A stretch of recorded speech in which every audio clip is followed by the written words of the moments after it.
Spanish 4, Contemporary Life, Vocab 96 through 100.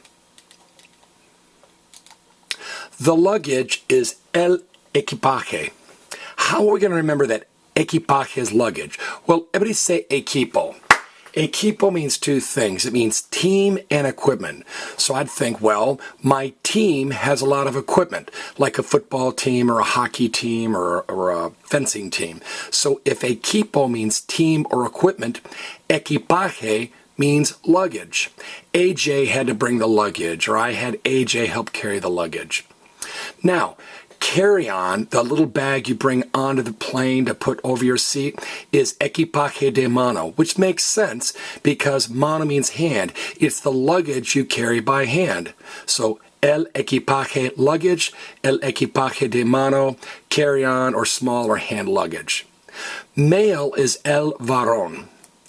There, you could be traveling and say, wow, there's a variety of males on this plane, or there is a large variety of males on this boat, or on this planet, there are a variety of definitions of what a male should be or do or not do. Goodness knows that's true. To replace is reemplazar. Almost the same word, but notice it ends in ZAR. So in the preterite, the commands are subjunctive. You're going to chop off the zar and add say. Remember, car turns into K, gar turns into gay, and zar turns into say. So I replace would be yo reemplace.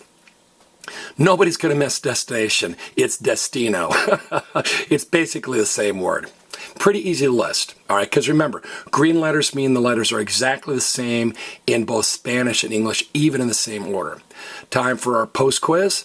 I will cover up the Spanish, take a few moments, look at these English words and phrases, and give the Spanish equivalents. Or even better, look at the words and phrases in English and write down the Spanish equivalents to make sure you can spell them. This has been Spanish 4, Contemporary Life, Vocab 96 through 100.